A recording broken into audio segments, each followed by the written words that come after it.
பாடுபட்ட பின்பு 40 நாளும் தரிசனமாகி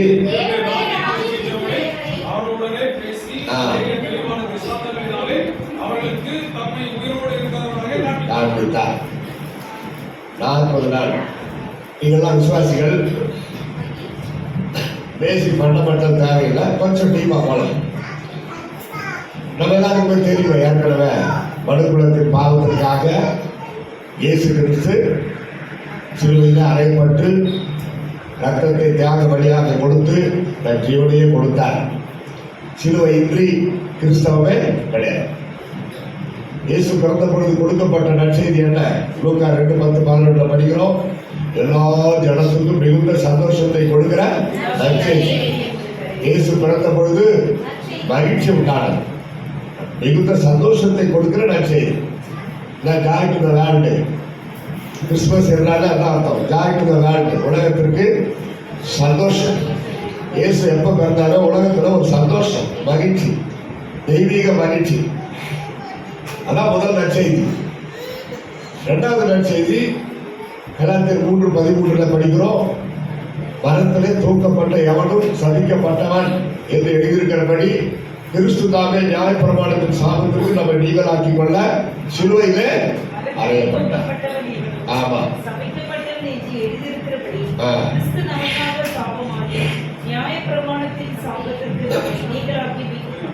அதனால ஏதோ சாபம் அப்படின்னா சொல்லக்கூடாது. நாம் ஆசீர்வதிக்கப்பட்டவர்கள். அல்லேலூயா. இயேசுவை நன்கு அறிந்தவர்கள், ஆசீர்வதிக்கப்பட்டவர்கள். 15 சங்கீதத்துல you are a blessed person, you are a blessed person who created heaven and the earth. வானத்தை பூமியை படைத்த கர்த்தராலே நீங்கள் ஆசீர்வதிக்கப்பட்டவர்கள். அதனால சாபம் ஏதோ யாரும் ஏதோ பட்டாங்க, விழி சொல்லி வச்சுட்டாங்க, எனக்கு செய்விட வச்சுட்டாங்க, புறஜாதி இயேசுவை அறியாத மக்களை போல நாம் சொல்லவே கூடாது. உங்க ஜபத்துல நடக்காத அற்புதமா 4 நேரம் காலம் பாக்கத்துல நடக்குவது கிடையாது. எல்லா நாளையும் ஆண்டவர் நமக்கு ஆசீர்வதிக்கிறார். எல்லா நாளையும் ஆசீர்வதி, 7 நாளையும் ஆசீர்வதி. நல்ல நாள் எதுனா அந்த 7 நாள் ஏதாவது ஒரு நல்ல நாளா? எல்லா நாளும் நல்ல நாள். கிறிஸ்துவ கூட என்ன பண்றாங்க? சுப முகூர்த்த நாள்ல தான் கல்யாணத்தை பண்றாங்க. சனிக்கிழமை பண்ண மாட்டாங்க, வியாழக்கிழமை பண்ண மாட்டாங்க. ஒன்று கிடைச்சாலும் முதல் கிடைச்சாலும் அதில் முதல் வை. தப்பு. செவ்வாய்க்கிழமை வேண்டாம். நான் சொல்றேன், செவ்வாய்க்கு நேரம் வாய் இருக்குது, பேசும். மற்ற கிழமைக்கு வாயே இல்லை.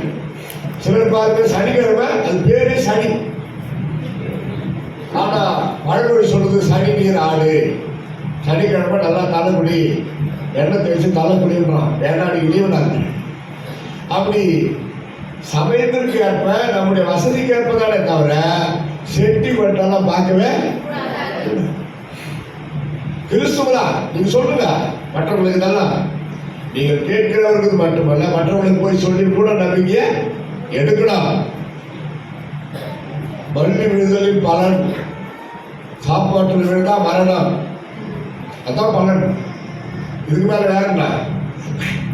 தலைமையில விழுந்தா வியாதி, முட்டி மேல விழுந்தா சொல்லுங்க பார்த்தவங்க ஏதோ ஒன்று போடணும், நஷ்டம். காது மேல விழுந்தா வியாபாரத்துல நஷ்டம், மூக்கு மேல விழுந்தா சாபம், வலது தோள்பட்ட மேல விழுந்தா திருமணம். என் வலது தோள்பட்ட மேல 10 முறை பண்ணி 10 கல்யாணமா பண்ண, ஒரே ஒரு கல்யாணம். அதனால அதையும் நம்பாதீங்க. 4 நேரம் குறி சொல்லுது பார்க்கிறவங்கள கண்டெடுத்து கொள்ளணும். நியாயப்பிரமாணம் சொல்லுது. சூனியன்றாங்கள, சூனியக்காரியை வீட்டுல சேர்க்காதே. பைபிள் தெளிவா சொல்லுது. யாக்கோப்புக்கு விரோதமான மந்திரவாதம் இல்லை, இஸ்ரவேலுக்கு விரோதமான குறி சொல்லுதலும் இல்லை. அதனால கேட்டு any doubt you come to your pastor. இதெல்லாம் இருக்குது ஐயா, இதுக்கு என்ன சொல்றீங்க? எனக்கு ஒரு மாதிரி இருக்குது, பயமா இருக்குது, கேளுங்க. அவர் வசனத்தை வச்சு இப்ப பயத்தை நீக்குவார். ஆமே, நல்லதுயா. அதை விட்டுவிட்டு கிளி ஜோசியக்காரங்கிட்ட போய் 5 ரூபாய் கொடுத்துட்டு கையை நீட்டிக்கிட்டு அவங்ககிட்ட என்ன இருக்குதுல்ல, குழந்தை இப்படி மனுஷனுக்கு வயிற்றுக்குள்ள அம்மா வயிற்றுக்குள்ள இருந்தா இப்படி இந்த 2 ரேகை ஒன்னா சேராது, இப்படி இருந்தா இந்த 2 ரேகை ஒன்னா சேரும். எனக்கு நான் தெரியாது, நான் இப்படி இருந்திருக்கிறேன் அம்மா வயிற்றுல. இதாயா இதுக்கு ஜோசிக்காரங்க உங்களுக்கு நிறைய பிரச்சனை கோடு கோடா இருக்குதா, அது நிறைய கோடு இருந்தா நிறைய பிரச்சனை. இவ்வளோ பேருக்கு சொல்றீங்க, நீ என்ன பண்ற? அங்கதானே உட்காந்து சொல்லிட்டு கிளி ஜோசியம், நீ பெரிய ஆள் ஆயிருக்கிறியா? இல்லையே. இதெல்லாம் மூட நம்பிக்கை. பெந்தகோஸ்தே வட்டாரத்தில் கூட சில மூட நம்பிக்கை வச்சிருக்கிறான். வசனத்தை படி, ஜபம் பண்ணு, மலைகளை மிதிப்பாய். மலைகளையே மிதிக்க வேண்டிய நீங்கள் குற்றுகளுக்கெல்லாம் பயப்படவே கூடாது. இதுக்கெல்லாம் போய் சோர்ந்து போகலாமா மகனே? இன்னும் எனக்காக நிறைய நீ பாடுபட வேண்டியதா இருக்கிறது, திடமனதா இரு. அப்படிதான் பவுல போஸ்தலனுக்கு இயேசு கிறிஸ்து பேசி அப்பப்பா ஊழியத்துல பயன்படுத்தினார். அடித்து தரான்னு இழுத்து கொண்டு போய் தெரு முனையில போட்டாங்க.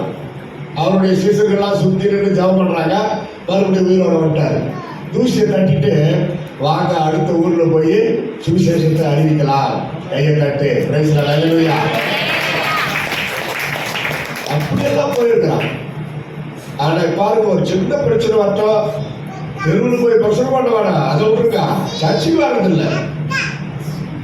உங்க சர்ச்சில் தான் போன வாரம் பிரச்சனை பண்ண சிஸ்டர், உங்களை காணவில்லையே, ஏன் வரவில்லைன்னு கேட்டேன்.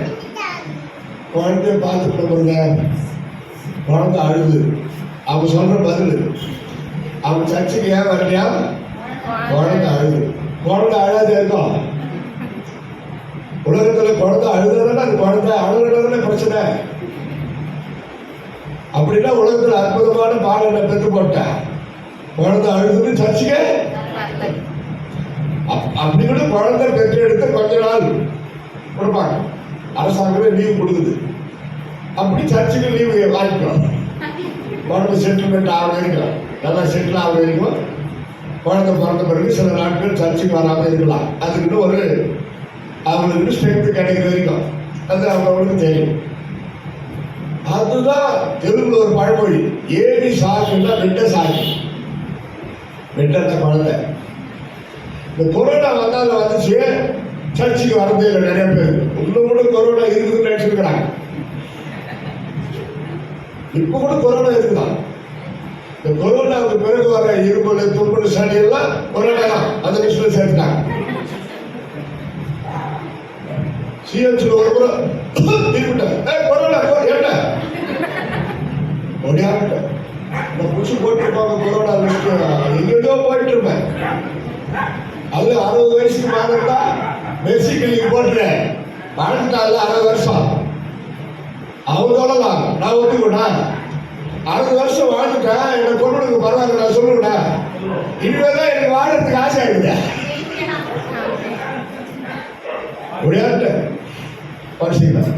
அது கோல்டுனால இப்ப கூட கோல்டு இருந்தா நான் பேசியிருந்தேன். அறிஞர் அண்ணா மாதிரி 3 செய்தி, இன்னைக்கு 3வது செய்தி. தொண்டை ரிப்பேர் ஆயிட்டாலும் உங்களை பார்த்த குஷியில அதை பற்றி எனக்கு கவலையே இல்லை.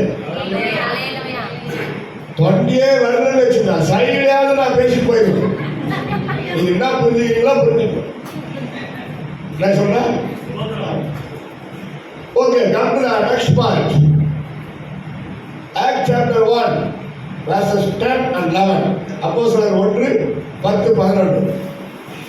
எடுத்து சத்தமா படிக்க பார்க்கலாம். வானத்தை அண்ணாந்து பார்த்து கொண்டிருந்தேன். இதோ வெண்மையான வஸ்திரம் தரித்தவரே 2 பேர் அவர் அருகே நின்று, கலிலேயராகிய மனுஷரே, நீங்கள் ஏன் வானத்தை அண்ணாந்து பார்த்து நிற்கிறீர்கள்?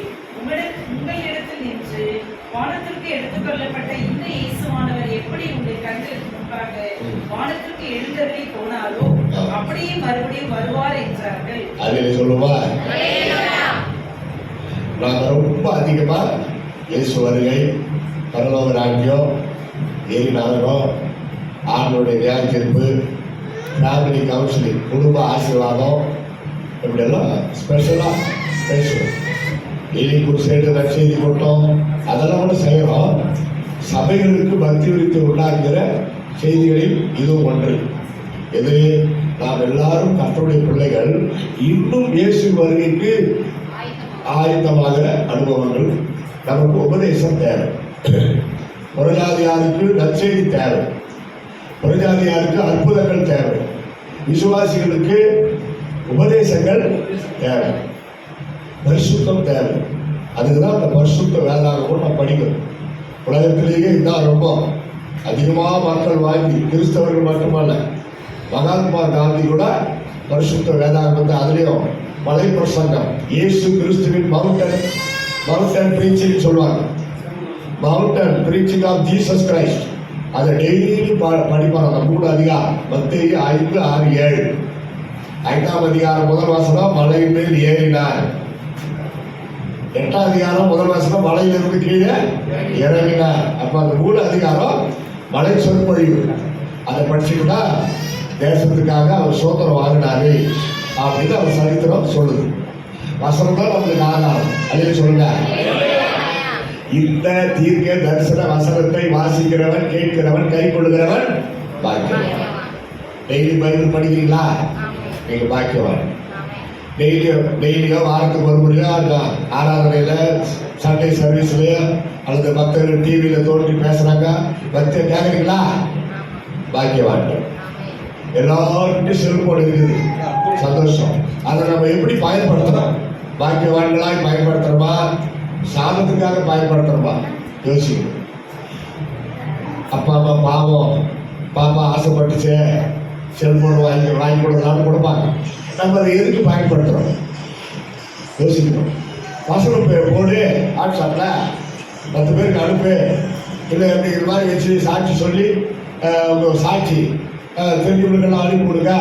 யாரும் 2 பேர் பார்க்கட்டும். அதை விட்டுட்டு பொதுவாக எதையெல்லாம் பார்த்து கொண்டு உங்கள் நேரத்தை, உங்கள் பிரெயினை, உங்களுடைய சக்தியை, வல்லமையை இழக்கவே கூடாது. Cellphone it becomes sill phone. Sunday it becomes sin day. Cellphone என்ன பாவம் செஞ்சிச்சு? நம்ம பண்ற பாவம் செல்போனுக்கு போயிடுச்சு.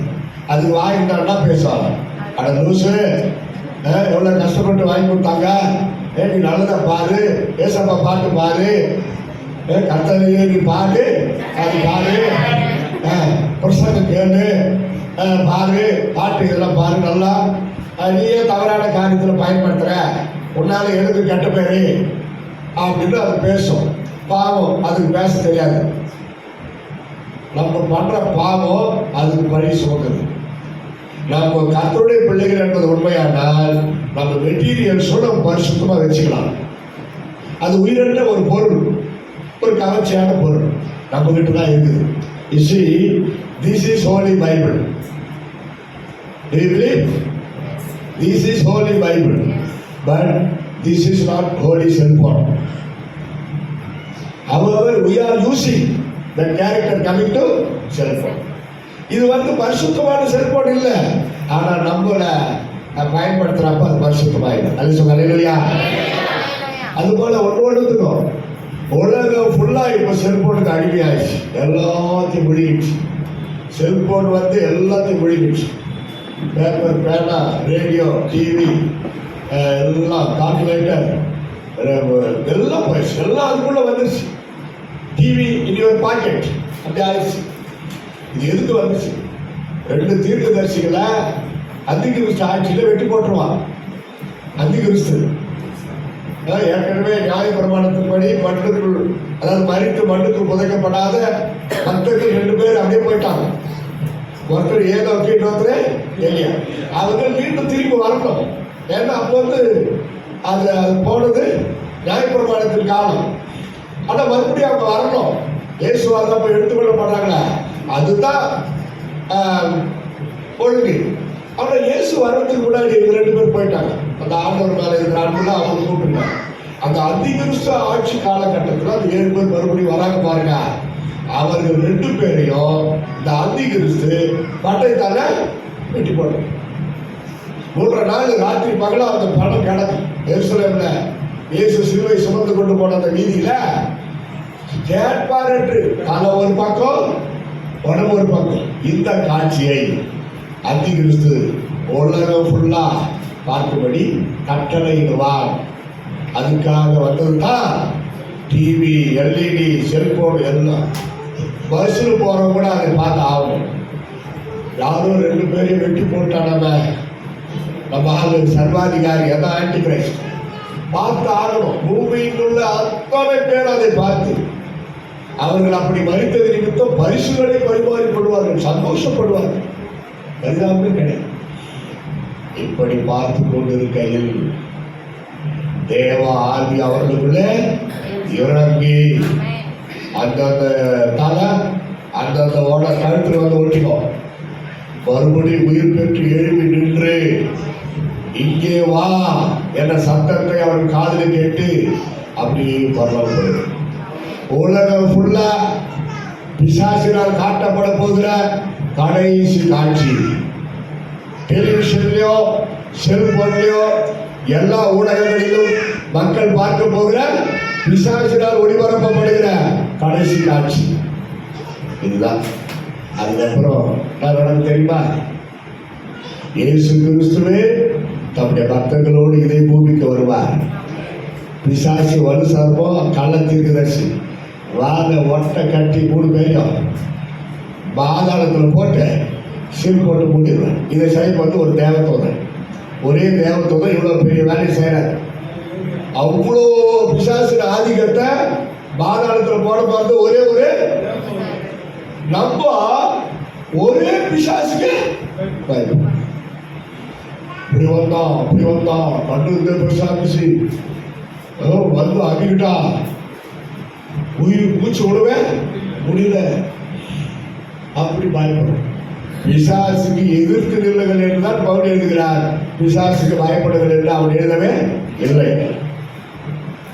அப்போ யோசித்து பாருங்க, எப்படி இயேசு கிறிஸ்து எடுத்துக்கொள்ளப்பட்டாரோ மீண்டும் அவர் அப்படியே வரப்போகிறார். இதை விசுவாசிக்கிறீர்களா? எந்த போராட்டம் படிச்சுன்னா அவமானம் நிற்கிற வரட்டமா, இதை நினைங்க. இயேசு வருவார். என் கவலைகள் கண்ணீரெல்லாம் தீர்க்கப்படும். அந்த ஆனந்த நாளுக்காக நான் காத்திருக்கிறேன். நான் கர்த்தருக்குள் எப்பொழுதும் சந்தோஷமாய் இருப்பேன். பாஸ்டர் டச் பண்ணாங்க ஒரு வாசனம்.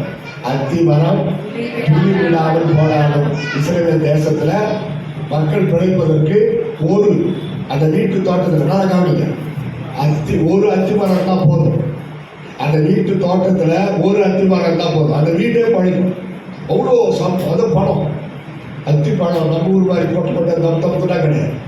ஒரு பழமும் நம்ம தலையோட பெருசா இருக்கும். இஸ்ரவேல் தேசத்துக்கு படிக்கணும். ஒரு அத்தி பழமும் அது சேல்ஸ் பண்ணும். போன நிறைய கொண்டு போய் ஒரு பழத்துல பாதி சாப்பிட்டு தண்ணி குடிச்சாவே பசியாது. திராட்சை செடிகளில் பழம் உண்டாகாமல் ஒன்று அது முடிஞ்சிச்சு. திராட்சை செடிகள் அதுவும் இஸ்ரவேல் தேசத்துல மக்களுடைய ஒரு முக்கியமான பிழைப்பு. திராட்சை ஒரு சின்ன திராட்சை தோட்டம், அது ஒரு 20 செடி இருந்தால் போதும். அவங்க பெரிய பணக்கார. அவங்களுக்கு, அவர் மனைவிக்கு, அவர் பிள்ளைகளுக்கு, வேற பிள்ளைகள் எல்லாருக்கும் அதை ஃபீட் பண்ணிடும். கூடக்கூடிய திராட்சை பழம் கொண்டு போய் விற்பாங்க. திராட்சை என்றாலே இஸ்ரேல் நாடு தான். அத்திப்பழம் என்றாலே இஸ்ரேல் நாடு. ஒலிவ எண்ணெய் ஆலிவ் ஆயில் என்றாலே இஸ்ரேல் நாடு. மீதி அதில் வளர்ந்து பாருங்க. ஆடு, மாடு, வயல்வெளி எல்லா நாட்டுக்கும் பொருந்தும். எல்லா நாட்டுக்கும் அது பொருந்தும். அவர் சொல்றாரு தீர்க்க அந்த ஆபகுக்கு, இதெல்லாம் ஒண்ணுமே இல்லாத என்னை கைவிட்டாலும் மகிழ்ச்சியா இருப்பேன், தேவனுக்கு கனி கூறுவேன். புரியுங்களா? இப்போதுக்கு அது எப்படி சொல்லலாம்? அந்த வார்த்தையை இப்ப எப்படி சொல்லலாம்? இந்த காலகட்டத்துக்கு எனக்கு சம்பளமே கிடைக்காது போனாலும், என் மோட்டர் சைக்கிள் நாசமா போனாலும், வேற ஆளு போட்டு சொல்லுங்க, எனக்கு வர வேண்டிய வருமானம் வராமல் போனாலும், நாளைக்கு சாப்பாட்டுக்கே வழி இல்லாமல் போனாலும் நான் கர்த்தருக்குள் அப்படி இருக்கணும். அதான் விசுவாசிக்காக அழவே கூடாது, கவலைப்படவே கூடாது, முகத்தில் சோகக்குறி இருக்கவே கூடாது. ஒரு மாதிரி மாலை 6 மணி மாதிரி இருக்கக்கூடாது. மாலை 6 மணி எப்படி இருக்கும்? இருட்டாங்க. அப்படி இருக்கக்கூடாது. காலை 6 மணி மாதிரி சூரிய உதய மாதிரி இருக்கும். எப்போ மாதிரி வருத்தம், கவலை. ஒரு அம்மா கிட்ட கேட்டேன், 52 வருஷம் விசுவாசியா, ஆக மகள் மொத்தம் எத்தனை மாண்டு? அது கூட எனக்கு தெரியாதா? ரொம்ப சுலபமான கேள்வி கேட்டீங்க. ஆக மகள் மொத்தம் 5. பரவாயில்ல, ரைட். அந்த 5 லைனா சொல்லுவான்னு. ஆக மகள் மொத்தம் 5. முதல்ல 5 புத்தகம், அதான் ஆக மகள். அந்த அம்மா சொன்னாங்க 5 முதல் பாஸ். அந்த 5 லைனா சொல்லுவாங்க பாருங்க. ஆதி ஆகுமோ, யாத்திரை ஆகுமோ, என்ன ஆகுமோ, ஏதாகுமோ, எப்படி ஆகும், என் வாழ்க்கை எப்படி ஆகுமோ அது ஒரு ஆகுமோ. அந்த மாதிரி அப்ப நம்ம உள்ளத்துல என்ன இருக்குது? அப்படியே குடிக்கொண்டு இருக்குது. கர்த்தருக்குள் சந்தோஷமா இருப்பேன், அதனால இல்லை. ஏன் சந்தனப்படுகிறார், மகனை நான் உன்னோடு இருக்கிறேன். ஆஹா, எவ்வளவோ நாங்கள் ஆட்டி பழகுது. அதான் பிசாசு வேலை, அதான் பிசாசு. கர்த்தருடைய பிள்ளைகள் சந்தோஷமா இருக்கக்கூடாதுபடி பிசாசு வைக்கிற கண்டி வலை. கடந்த கால பயம், நிகழ்கால பயம், எதிர்கால பயம். பயப்பட போடுங்க. ஏன் பயப்படுறீங்க அப்படின்னு கேட்டா ஒன்றும் பயப்படுறோம். அழாதமான்னு சொல்லுங்க, ஒன்றும் அழாது. ஆமா, ஒன்றும் அழாது. நல்லா பண்ணுங்க, கவலைப்படாதுன்னு ஆண்டவர் சொன்னார். ஆத்ம பாரத்தை தவிர இயேசுக்கு வேற எந்த பாரமும் கிடையாதான். நமக்கும் அந்த சாயல் வரணும். ஆத்மாக்களுக்காக தான் கவலைப்படணும், புலம்பி அழணும். வேற எதுக்கும் நம்ம அழவே. இன்னும் நம்ம பேர் ஊரெல்லாம் சொல்ல மாட்டேன், நான் நிறைய கதையும் சொல்ல மாட்டேன். நடக்கிற நிகழ்ச்சி சொன்னாவே போதும். Praise the Lord sister. 48 வருஷம் ஊழி செய்யறேன், எவ்வளவு பேர் பார்த்துருப்போம். Praise the Lord. வாங்க அந்தம்மா, என்னாச்சு? நல்லா தானே இருந்தீங்க, ஏன் நல்லா இருக்கீங்க? பிரதர், மலேசியா சிங்கப்பூர்ல சுவிசேஷகர்களை கூட பாஸ்டர் தான் கூப்பிடுவாங்க. பாஸ்டர் பாஸ்டர் அப்படி. இது தமிழ்நாட்டில் ஒரு அம்மா என்ன சொல்லுங்கம்மா, ஒரு பிரச்சனைக்கா என்ன பிரச்சனை சொல்லுங்க, நான் ஜெபம் பண்ணுறேன். இவ்வளோ டயர்டாக நல்லா இருக்கிறீங்களான்னு அந்த அம்மா சொன்னாங்க. இந்த காலத்தில் வரதட்சணை வாங்காம யாரு பிரதர் கல்யாணம் பண்றாங்க? கிறிஸ்துவ கூட வரதட்சணை வாங்குறாங்க. என் மகளுக்கு வரதட்சணை வாங்காத ஒரு மாப்பிள்ளை கிடைப்பானான்னு யோசித்தேன். அப்படி யோசிச்சு கொண்டு அழுத்தேன். அந்த நேரம் பார்த்து நீங்க வந்துட்டீங்க அப்படின்னாங்க அந்த அம்மா. அப்படியா, சரி. இன்னைக்காண்டி முன்னாடி உட்காந்து எதனா சலசலப்பு பண்ணா பிரசங்க ஆகுது, பிரசங்க வராது, அது மேலே கோபம் வரும். அப்புறமா அந்த பாஸ்டரு கோபப்படுறாருன்னு சொல்லக்கூடாது. கவனி, கொஞ்ச நேரம் தானே ஐயா சொல்ல நேரத்தில் நான் முடிச்சிடுவேன். அப்போ பார்த்து சொல்லுறல அந்த அம்மா சொன்னேன். யாருக்கு இப்போ கிறிஸ்து கூட வரதட்சணை கேட்குறாங்க, ரொக்கம் கேட்குறாங்க, டவுரி கேட்குறாங்க, பொருள் கேட்குறாங்க, நகை இத்தனை சவரம், 100 சவரம், 50 சவரம் கேட்குறாங்க. எதனால அப்படிலாம் முடியுமா? அதனால வரதட்சணை கேட்காத ஒரு மாப்பிள்ளை வரப்போறாரா அப்படின்னு நான் யோசிச்சுருந்தேன்.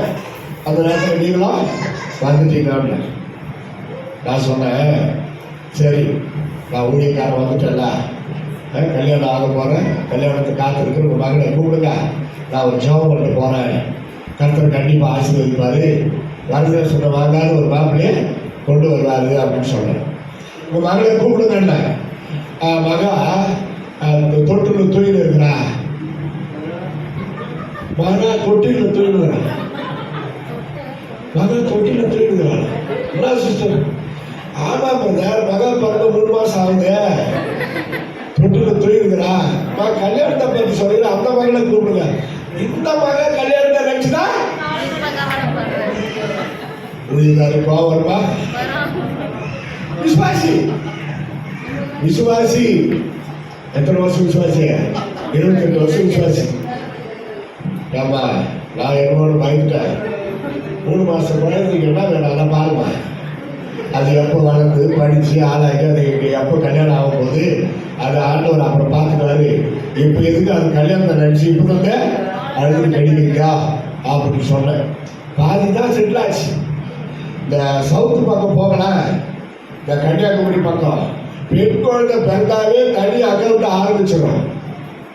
பெண் குழந்தை பிறந்தாவே உடனே ஒரு இடம் வாங்கி வீடு கட்ட ஆரம்பிக்கிறாங்க.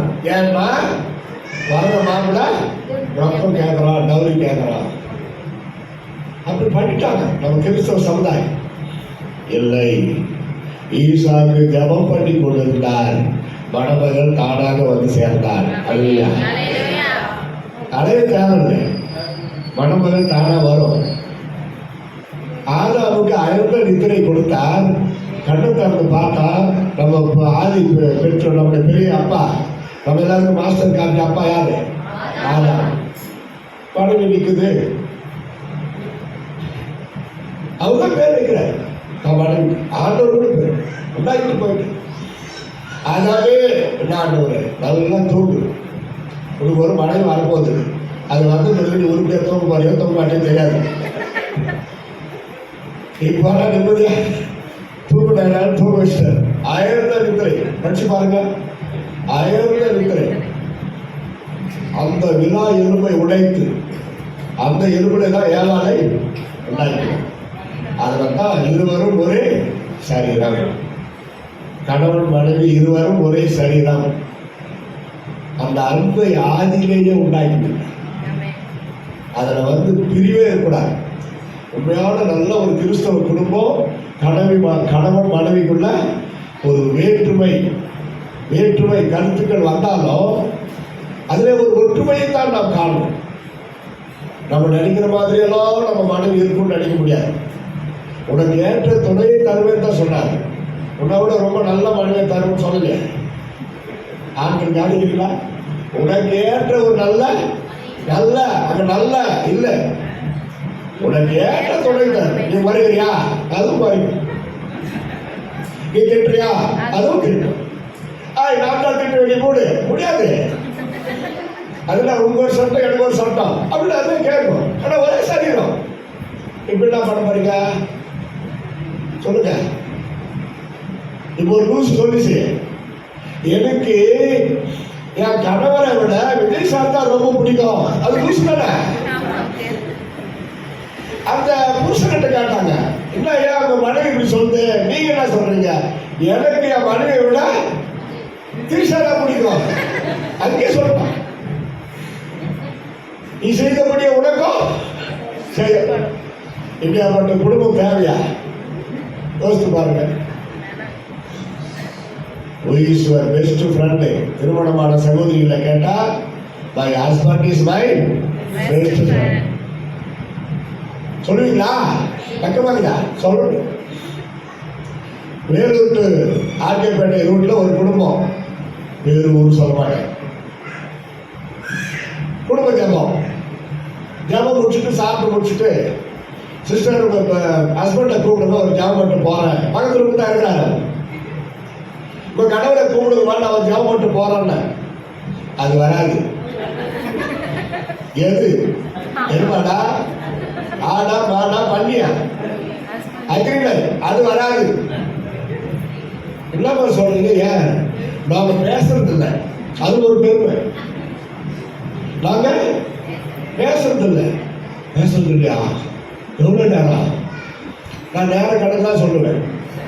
4 நிமிடம் கூட 4 மணி நேரம் வரை, அவ்வளோதான்.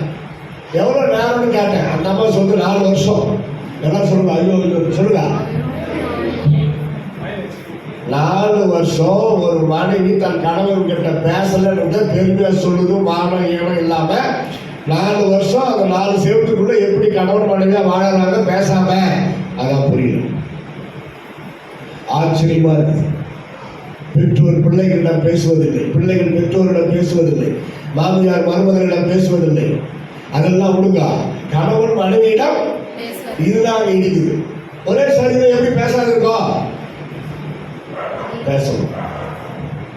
அதான் பரிசுத்தம்ன்றாரு. விரிசல் வரலாம். ஒரு கணவன் மனைவிக்குள்ள பிரச்சனையே அவங்களுக்குள்ள வரலன்றவங்க யாரு?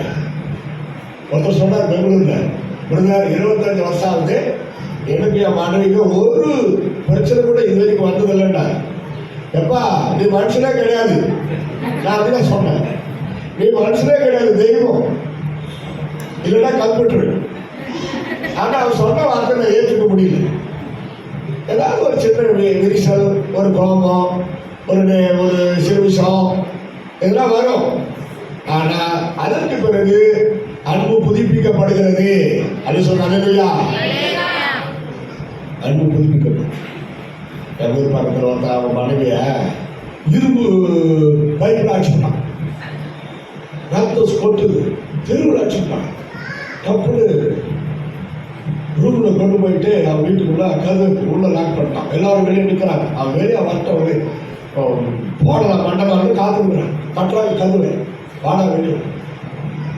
1 மணி நேரம் கழிச்சு அந்த மனைவி தலையில டவுல் போட்டு கட்டி அந்த அடிச்ச இடத்துல 2 பேரும் கருப்பு கடிச்சு துண்டுக்கிட்டு வெளியே வராங்க.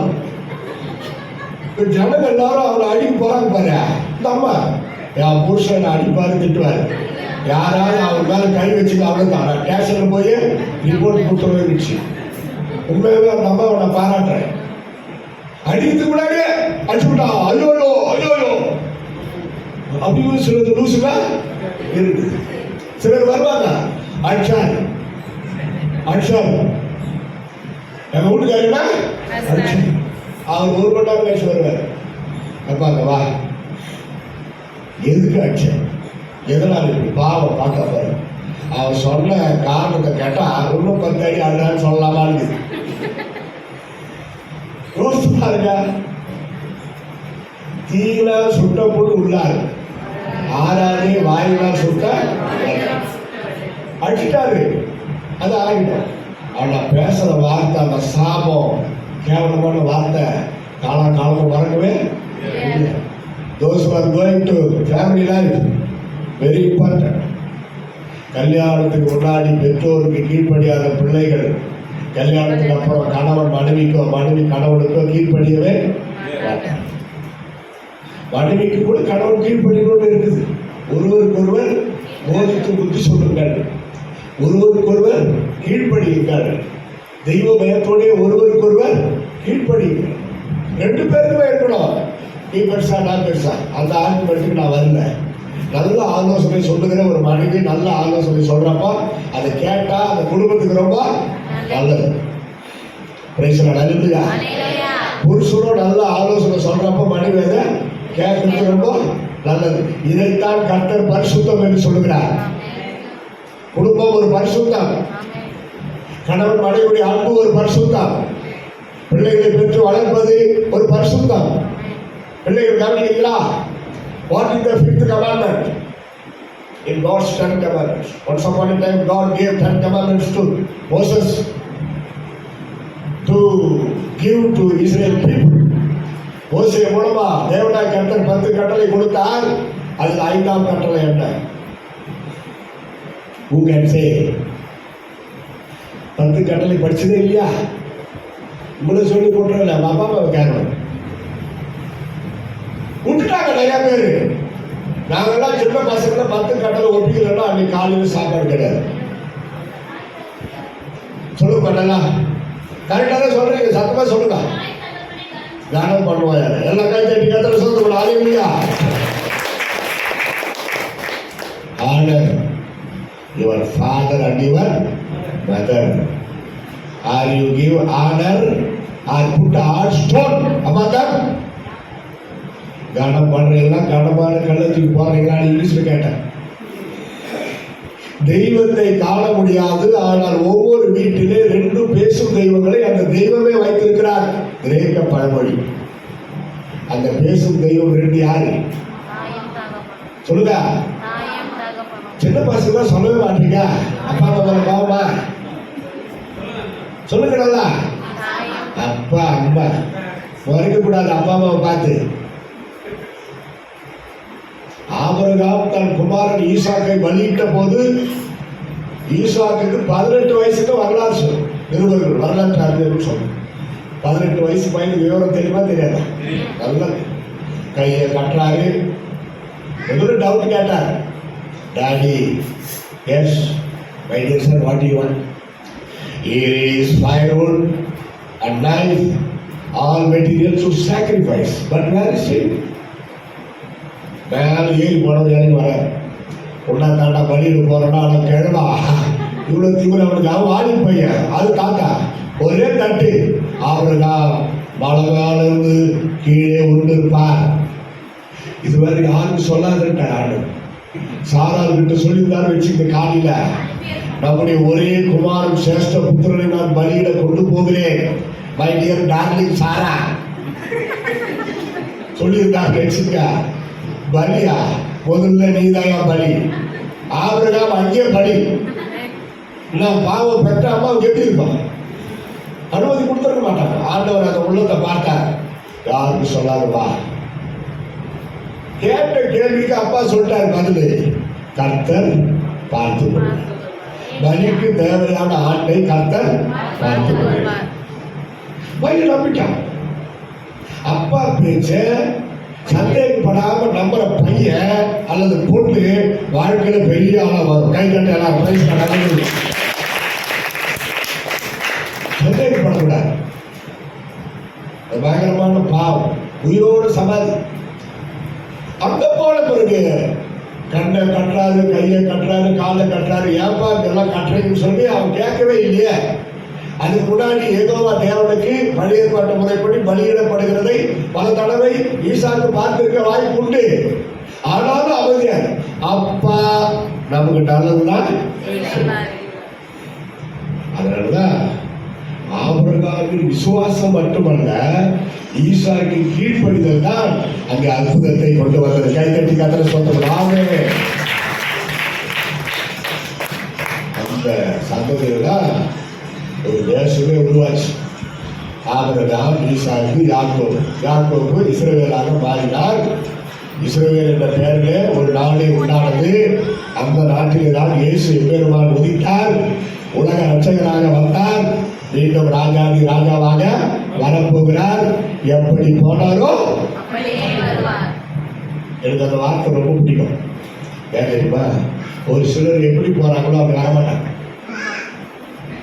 வெளிநாட்டுக்கு போவாங்க வேலைக்கு.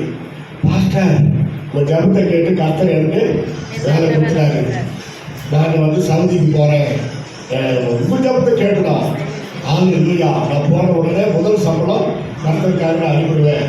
சர்ச்சுக்கு நல்லா ஒரு ஏதாவது ஒரு பண்ணுங்கய்யா, இந்த சீட்டெல்லாம் இருந்துட்டு போல்டிங் போட்டிருக்கா, நான் அனுப்புறேன் முதல் சம்பளம் அப்படியே. அதுக்கு பிறகு ரசம் பார்த்தா முறைப்படி நான் எல்லாம் செய்வேன். அவர் ப்ளஸ் பண்ணி சரி போயிட்டு வாங்க. ஒன்றும் பண்ணல, லெட்டர் போடல, அவன் வாய்க்கு சொல்லிட்டு பண்ணல. முதல் மாதம் சம்பளம் அப்படியே ஃபுல்லாக காணி அனுப்புறேன். இல்லை பாவம் பாஸ்டர் அவங்களோட எதிர்பார்த்து ஏமாந்து போயிட்டாரு. 2 வருஷம் கழிச்சு வர்றான். 2 வருஷம் கழிச்சு லீவ் கொடுப்பாங்க ஒரு 10-20 நாள்.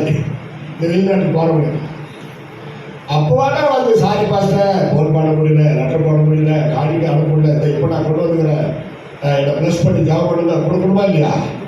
வார்த்தை வாக்குத்தத்தம் சொன்னால் அதை நிறைவேற்றணும், ஒரு பொறுத்தனையே நிறைவேற்றணும். ஆனால் பாஸ்டர் எங்கேயும் போயிருக்கிறார், இந்த பக்கம் எதிர்க்க வர்றான், அவங்க சதுர ஓட்டம் திரும்பி அந்த பக்கம் வராம மாட்டிக்கிறான். தம்பி பாஸ்டே வாரி பேசுறாருப்பா பேசுறாரு. இல்லை ஏன் ஓடுற சொல்லு, இல்லை எப்படி எப்போ வந்தேன் பார்த்த மாதிரி இருக்குது. யார் நீங்க தும்பு தானே? அப்போ அது உண்மையா? வாழ்நாள் ஃபுல்லாக சபையில் மெம்பர்ஷிப்பாக இருந்துட்டு 2 வருஷம் அந்த வெளிநாட்டு வேலையில பாஸ்டரை மறக்க முடியுமா? அதான் எப்படி போனாரோ அப்படி வந்தானா? இங்க பாருங்க, இயேசு எப்படி போனாரோ பையன் காலேஜுக்கு போய் நல்லா படிக்கட்டும்னு சொல்லி அனுப்பி வச்சா, மாசம் பாக்கெட் பண்ணி நல்லா படிக்கட்டும், வாழ்க்கையில் முன்னாடி எதுக்காக அனுப்பினாங்களோ அது மட்டும் இல்லை, எல்லாத்துலேயும் முட்டை. சரி படிப்பு தான் போச்சு. 6வது சொரமாக வந்தானா கெட்ட நண்பர்களோடு சேர்ந்து பீடி, சிகரெட்டு, களியாட்டு, பிராந்தி, உருவே மாறி போயிடுது. அப்பா அம்மாக்கு எப்படி இருக்கும்? முடி வெட்டிக்கிட்டு வர சொன்னா தலை மேல ஒரு தலை, நல்ல வேலை எங்க யாரும் அப்படி இல்லை. இப்ப இருக்கிற கிராம் பாத்துக்கிறீங்களா? பயமா இருக்கு. தலை மேல ஒரு தலை, எரி பொருள் தலையை விட்டுட்டு வந்த மாதிரி இருக்கு. 18ஆம் படி சபரிமலை, 18ஆம் படி கட்டுக்கட்டா இவன் தலையில் தாங்குது. அப்பா பைசா விட்டு முடி வெட்டு வாடான்னா இப்படி டிராயிங் வரைஞ்சிக்கிட்டு வந்திருக்காங்க. சில தலை பார்த்துருக்கீங்களா?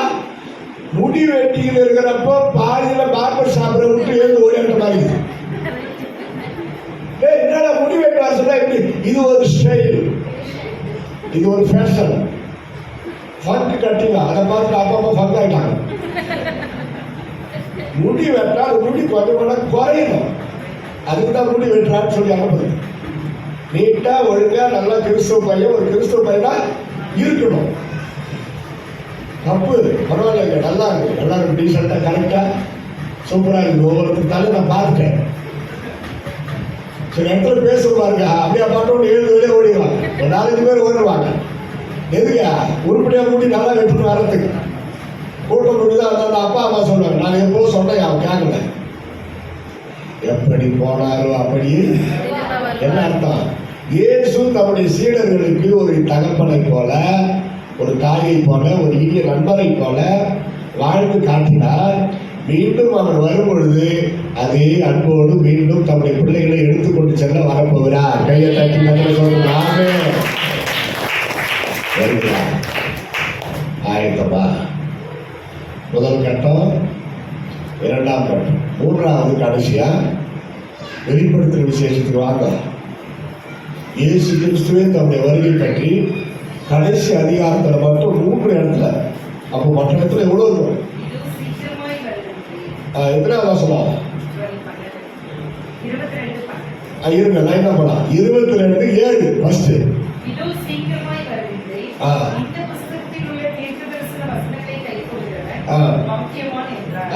இந்த பாருங்க, நம்ம சொந்த பக்தி விருத்திக்காக அந்த வார்த்தை சீக்கிரமாய் வருகிறேன்னு சொல்லிட்டு அதே வசனத்துல இந்த தீர்க்க தரிசன வசனத்தை கை கொடுக்கிறவன். அதான் நமக்கு தீர்க்க தரிசனம். அம்மா ஐயா நல்லா கவனி, நமக்கு தீர்க்க தரிசனம் இதான். யாராவது தீர்க்க தரிசனம் சொல்ல மாட்டாங்களான்னு 50,000 ரூபாய் எடுத்து ஓனாங்க மெட்ராஸுக்கு. சர்ச்சுக்கு எவ்வளோ தேவை இருக்கும். பாஸ்டர் கிட்ட கொடுத்துட்டு அவர்கிட்ட ஜெபம் பண்ணிக்கோ, ஆசீர்வாதமா பிரைஸ் நடக்குதுயா. ஆமா, உங்களுக்கு ஒரு பிரச்சனைனா உடனே ஓடியாடுறவங்க இப்போ பாஸ்டர் கால்கள் ஓடியாடுவாரா? சொல்லுங்க. அவரே இந்த வார்த்தையை ஒத்துக்குவாரு. இல்லை பிரதர், நான் உண்மையை நான் வரமாட்டேன். யோசிக்க. Love your search. If you want to love your search, love your pastor. அவங்க தான் உங்களுக்கு ஆவிக்குரிய அப்பா. கரெக்டாக தான் சொல்றேன். உங்க எல்லாருக்கும் ஆவிக்குரிய அப்பா அம்மா யாரு? ஆவிக்குரிய அப்பா யாரு? உங்க பாஸ்டர் தான் உங்களுக்கு அப்பா. நான் பெரியப்பா. பெரியப்பா என்ன தெரியும்? அவர் மிட்டாய் சாக்லேட் வாங்கி கொடுத்துட்டு போயிட்டா பெரியப்பா பின்னாடியே ஓடி வந்துடுவீங்களா? ஆதாரம் கொடுக்கறது அப்பா அம்மா. அதை யோசிக்கணும். கண்டித்து பேசுவாரு. ஒரு ஞாயிறு அன்பா பேசுவார், ஒரு ஞாயிறு வாக்குத்தத்தை வச்சு பேசுவார், ஒரு ஞாயிறு வருகையை வச்சு பேசுவார், ஒரு ஞாயிறு கர்த்தருடைய தண்டனையை கோபாக்கிட்டு வசனம் இருக்குது. என்ன ஆச்சு இந்த பாஸ்டருக்கு இன்னைக்கு? நல்லா தானே இருந்தாரு. போன வாரம் வாக்குத்தத்தமெல்லாம் வாரி வழங்கினாரு. இந்த வாரம் கோபமா சாபத்தை பற்றி சாபமும் ஒன்று இருக்குது, அதை பேசி ஆகும். கோபம் இல்லை அவருக்கு. கோபத்தை அவர் சொல்றாரு. கர்த்தருக்கு வரப்போற கோபாக்கினைய அவர் எடுத்து சொல்றப்போ அந்த ஸ்லாங்கு வசனம் கோபமா இருக்கிறதுனால அது அப்படிதான் பேசணும். அப்படிதான் அது வரும். ஒருத்தர் மரத்துல இருந்து விழுந்துட்டா அப்படி சொல்றீங்க. எப்படி சொல்லுங்க? ஒரு மரத்துல இருந்து விழுந்தான் அப்படி சொல்றீங்க. அதுக்குரிய துக்கத்தோடு அதிர்ச்சம் அப்படிதானே சொல்லுவோம். அதைதான் வெளிப்படுத்து. தேவ கோபாக்கினையை வெளிப்படுத்துவார்கள் ஊழியக்காரர். அன்பையும் வெளிப்படுத்துவார்கள், பரிசுத்தத்தையும் வெளிப்படுத்துவார்கள். எல்லாத்தையும் கேளுங்க, நலமானதை பிடிக்கணும். அவங்க சத்தியத்தை புரட்டி பேசலையே. இதுதான் நம்ம தாழ்மை கீழ்ப்படிதல். நிறைய பேர் அந்த பாஸ்டர் திட்டு பேசுறாரு, அதனால நான் அந்த சர்ச்சுக்கு போறதே இல்லை. பெரிய தப்பு பண்ணிட்டோமா, அவர் தான் உங்களை ரொம்ப நேசிக்கிறாருன்னு அர்த்தம். ஒரு பெரிய சர்ச்சில் ஆயிரக்கணக்கான மக்கள் வர சர்ச்சில் நீ ஒரு மூலையில் உட்காந்துட்டு வரதை விட ஒரு சிறிய தேவாலயத்தில் போய் அங்க வாங்கி பாட்டு பாடு, மெம்பர்ஷிப் ஆகு, எல்டர் ஆகு, காணிக்கு எடு, காணிக்கு பாட்டு பாடு, பைபிள் வாசி, ஒரு பாப்பா சங்கீதம் படிச்சுது, இதெல்லாம் கூப்பிடுறவங்க பண்ண வேண்டியதாங்க. சிறு பிள்ளைகளை இப்ப பண்ண வைக்கிறார் ஆண்டவர். கை கட்டி கட்டணம் சொல்லுவோ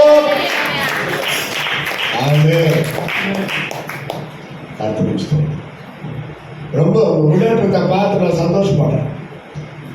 இனிமேல் அப்படிதான் வரணும். எழுப்புதல் சிறு பிள்ளைகள் மூலமா ஒரு மாபெரும் எழுப்புதல் வரணும். சரி, 12வது வசனம் படிங்க.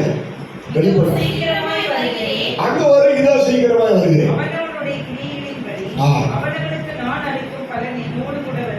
இது சீக்கிரமாய் வருகிறேன் என்று சொன்ன இயேசு நம்மை ஆக்டிவேட் எடுக்க சொல்றாரு. நம்மளை வந்து கிரியையில காட்டணும். எப்படி? அன்பினால் காட்டணும், தான தர்மத்தினால் காட்டணும். புறஜாதி மக்களுக்கு கூட உதவி செய்யணும். நீ ரட்சிக்கப்பட்டிருக்கியா, ரட்சிக்கு பணம் காட்டி உனக்கு கிடையாது, ரட்சிக்கப்பட்டதா உனக்கு இந்த உதவியை செய்வேன் அப்படி சொல்லக்கூடாது. சபை விசுவாசிகள் எளிமையானவருக்கு சேர்ந்து அது தனி.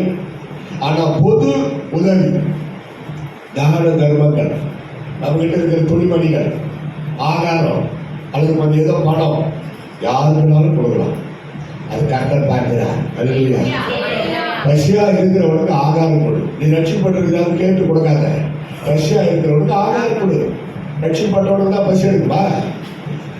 எல்லாருக்கும் பசி எடுக்கும். யோசிக்கணும். ஒரு சத்துருவே பசியா இருந்தால் அவனுக்கு சரிங்களா? செய்யணும். அப்படிதாங்க விட்டாங்க பரலோகத்தில். You should not like a normal Christian. Jesus wants you to become supernatural. Extra fitting. வடவாட்டியா முதல் இடத்துல அங்க வகிக்கணுமா? நிறைய செய், நன்மை செய். அதான் பவுல் எழுதினாரு, சோர்ந்து போகாமல் நன்மை செய்யுங்கள். ஏன்னா சோர்ந்து போகக்கூடிய சூழ்நிலை வரும். எப்போ பாரு உங்களுக்கு உதவி செய்யறாங்குது நெருக்கமா, அப்படி ஒரு சோர்வு வரக்கூடாது என்பதற்காக தான் சோர்வு போகாமல் நன்மை செய்யுங்கள். கடைசியா வெளிப்படுத்தல் 22:21 அங்கே ஒரு சீக்கிரமாய் அதுக்கு முன்னாடி இவைகளை சாட்சியாக அறிவிக்கிறவர், மெய்யாகவே நான் சீக்கிரமாய் வருகிறேன் என்கிறார். ஆகவே கர்த்தராகிய இயேசு வார். அப்படின்னு ஒரே வசனத்தில் 2 பேருடைய குரலை நாம் பார்க்கலாம். இப்படி அமைவது ரொம்ப அபூர்வம். மெய்யாகவே நான் சீக்கிரமாய் வருகிறேன், இயேசுவின் குரல். அதே வசனத்தில் வேற நம்பர் கிடையாது. கேளா அதே நம்பர் பார்த்தீங்களா? ஆகவே கர்த்தராகிய இயேசுவே. இது யாருடைய குரல்? அந்த புத்தகத்தை எழுதுவது யாரு? யோவான். சாணகன் அல்ல, சுவிசேஷகர். சுவிசேஷகர் லெட்டர். யோவான் நற்செய்தி எழுதியிருக்கிறார், லெட்டர் எழுதியிருக்கிறார். இது தரிசன புஸ்தகம். திவ்ய வாசகனாகி யோவானுக்கு வெளிப்படுத்துகிற விசேஷம் தான் இருக்கும். ஆண்டவரே இயேசு உயிர் தெழுந்த பிறகு மறுபடியும் வந்து யோவான் கிட்ட உட்கார்ந்து இவங்களோட பேசுறாரு. அதெல்லாம் எழுது, சீக்கிரத்தில் சம்பவிக்க போகிறது அப்படிதான் ஆரம்பிக்குது. வெளிப்படுத்துகிற விசேஷத்தை டெய்லி படி, பரிசுத்தமாக. என் சிறு பருவத்தில் வெளிப்படுத்துகிற விசேஷம் படிக்கிறப்ப கொஞ்சம் பயமா இருக்கும், புரியாது. 10 தலை 20 கண்ணு, 10 தலை இருந்தா 20 கண்ணு எல்லாம் இருக்கும். 30 மூக்கு அங்கதான் இடிக்குது. 10 தலை 20 கண்ணு 30 மூக்கு 40 நாக்கு எப்படி இருக்கும்? அந்த மாதிரி எல்லாம் இருக்கும். ஒரு மிருகம் சமுத்திரத்திலிருந்து ஏறி வர கண்டு வாயை தாண்டா அக்னி கொண்டது. இதெல்லாம் படிச்சுட்டு நைட்ல தூக்கம் வராது. ஆனா வளர வளர வளர சில பக்தர்கள், பரிசுத்தவான்கள், போதகர்கள் பாடம் எடுத்து பைபிள் ஸ்டடி, அதான் பைபிள் ஸ்டடிக்கெல்லாம் வரணும்ன்றது. ஆராதனையில் எல்லாமே பேச முடியாது. பைபிள் ஸ்டடி தான் பொறுமையாக விளக்கமாக கொடுப்பாங்க. நான் நிறைய பைபிள் ஸ்டடி நான் ரட்சிக்கப்பட்ட நாள்ல இருந்து இன்னைக்கு வரைக்கும் பைபிள் ஸ்டடி இப்போ கூட போவேன். யார்கிட்ட பைபிள் ஸ்டடி நடத்தினா நான் போவோம். சிறு பிள்ளைகளை போல போய் அங்கே உட்காரணும். அல்லேலூயா சொல்லுங்க. பார்த்தீங்களா, மறுபடியும் நான் வருவேன். பைபிள் ஸ்டடியில் தான் வருகை பற்றி அதிகமாக பேசுவார். அதெல்லாம் காத்துக்கணும். எப்படியோ உங்க பரிசுத்தத்தை காத்துக்கணும். அதான் முக்கியம். ஒரு காலம் பாவ சாபங்களுக்கு, பிசாசு காரியங்களுக்கு, இச்சாரோகங்களுக்கு இடம் கொடுக்கவே கூடாது. அது சொல்லாதீங்களா? முடிக்க மனதின்றி முடிக்கிறேன். ஏன் இருக்கலாமா? ஒரு சேவை பண்ணி முடிக்கலாம். ஐயா சொல்ற நேரம் முடித்தது. சொன்ன போனால் இன்னும் 5 நிமிஷம் அதிகமாயிடுச்சு. வேறு இல்லைங்க, வேகமா உடனே எந்த சூழ்நிலையும் அவர் அன்பே நின்று என்னை நீதாய் காத்துக் கொள்வார்.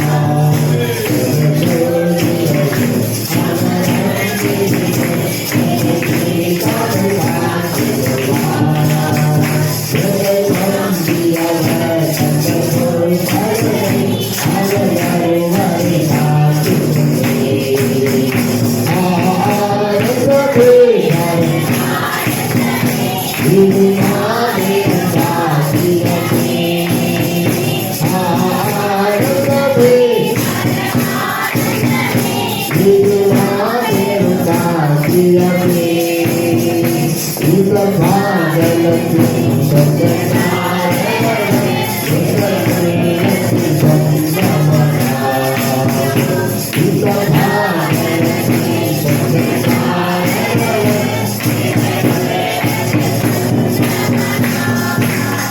ஜெபம் செய்வோம். நீ கொடுத்த வார்த்தைகளுக்காக ஸ்தோத்திரம் ஆண்டவரே. என்னோடு பேசின அன்பிற்காக ஸ்தோத்திரம். எங்களோடு பேசின கிருபைகளுக்காக ஸ்தோத்திரம். அன்பு பிள்ளைகளை அடிமையுடைய சீடராக நின்று மனதார கர்த்தராகிய இயேசுவின் நாமத்திலே வாழ்த்தி ஆசீர்வதிக்கிறேன்.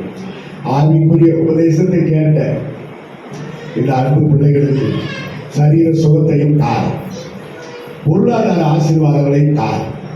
கர்த்தருடைய கிருபை தம்முடைய பிள்ளைகளோடு இருப்பதாக தேவைகள் எல்லாம் சந்தி.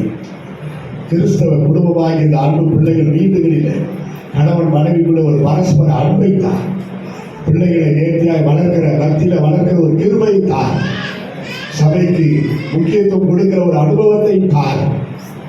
4 நாள் சபை வளர்ந்து பெருக நீரே உதவி செய்யும். ஆத்துமாக்களை ஆதாயப்படுத்தி சபைக்கு கொண்டு வர அன்பு பிள்ளைகளுக்கு ஏவியரும் தசமமாக காணிக்கைகளை சொந்த ஸ்தல சபையை கொண்டு வந்து கொடுத்து மேலும் ஆசீர்வதிக்கப்பட நீரை கிருபை செய்யும். சகல நன்மைகளால் ஆசீர்வாதங்களால் நிரப்பும். புதிய மகிமையை ஏற்றுக்கொள்ளும். இயேசுவின் நாமத்தில் ஜெபிக்கிறோம் எங்கள் அருமை பிதாவே. ஆமென்.